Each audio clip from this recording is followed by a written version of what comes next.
It was late in the afternoon when I got that call that thrust me and my family into a nightmare that I can't even describe. It was 4:24 when my cell phone rang, and I looked at the caller ID and I noticed it was Kyron's school, and my heart sank. The next several minutes, I can't even describe it. I just can't even describe it. The woman on the other end of the phone identified herself as Susan Hall, the school secretary. And she was acting as if she was reading a script because I said, well, yes, I know you. But she was very professional. This is Susan Hall, Skyline Elementary secretary. I am calling you to notify you that Kyron Horman is missing. And I wasn't expecting that. Like, I'm sitting there going, no, this is not possible. No. I actually started to get mad. I truly thought it was a joke. I could not understand how in the heck he could be missing.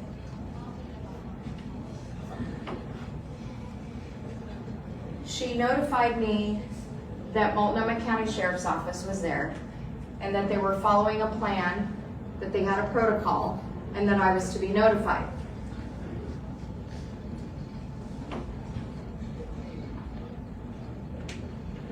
Although you might speak to other families of missing, their cases are very different than ours, but Multnomah County was prepared the day that Kyron went missing. They were fully prepared. They were trained, and they had a process to follow. And I am so glad that they did.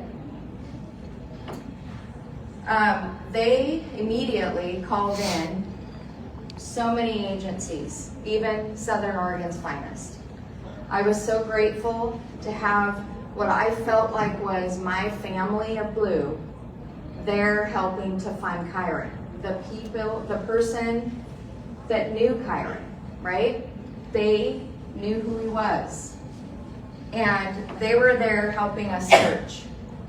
That was a relief for me. Although, of course, we are disappointed with where we are today, right?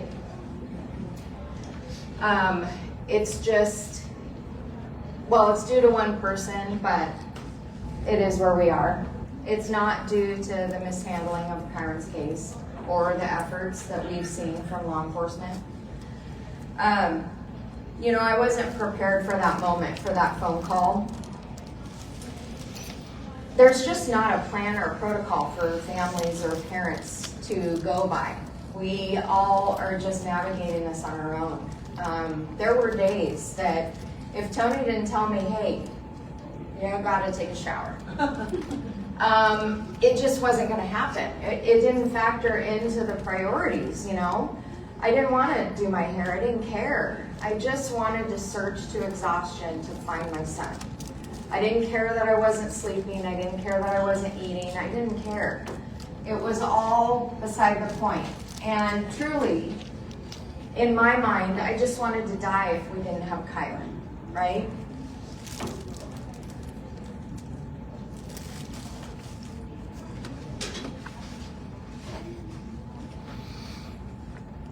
That was the start of my growing awareness of what it means to be a parent of a missing child.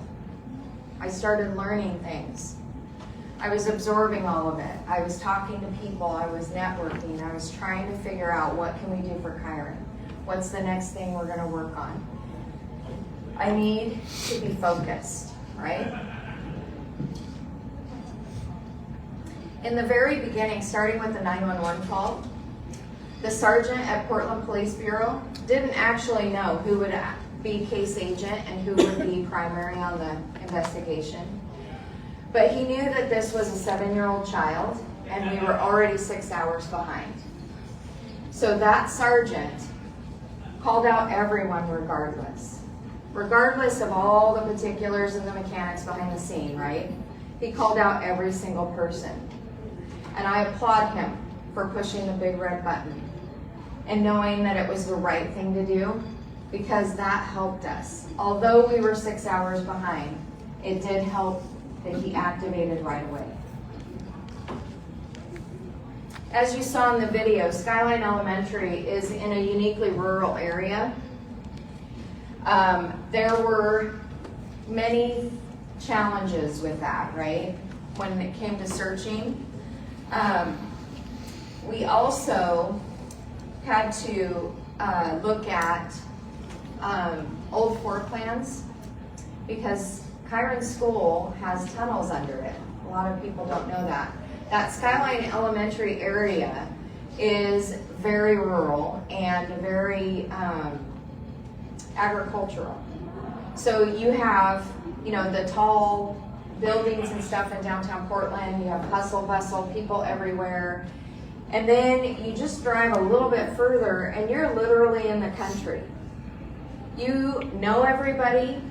You go to church with everybody. You go to school with everybody. Everybody knows everyone, right? And you have this very country-like setting and a very small school. And that was the start of all of this.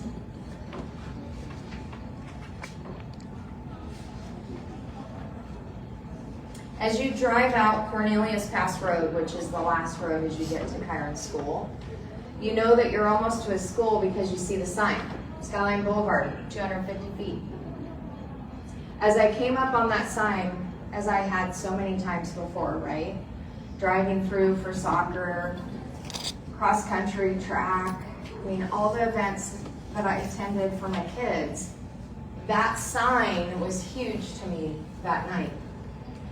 I felt like the world was sitting on my chest and I couldn't breathe.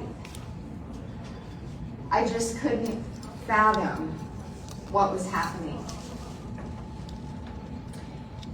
And as you look off that road to the right, you see Skyline School. Well, that night, I saw cars parked along all the roads. I saw big boom lights, big trailers, RV-type trailers, satellite trailers. I saw people walking everywhere with a purpose. I saw searchers with flashlights up and down the hills. There was a mini city that had erected where Kyron School normally was. It was a relief and a heartache all at the same time. This was everybody who had showed up to search for my son. Basically, the sheriff had contacted 35 other sheriffs in the state of Oregon, activating a statewide search and rescue plan. This is very unusual. This normally does not happen. This launched the biggest search in our history in Oregon. By Sunday, there were 17 other agencies working in the search for Kyron. We had a quarry that was near the school that was all set up for search and rescue. We were staging all of the staff there. It was a big operation and one that really impressed me. And as a mom of a missing child, you're holding on to every little hope and every little silver lining that you can hold on to. And that was what helped me.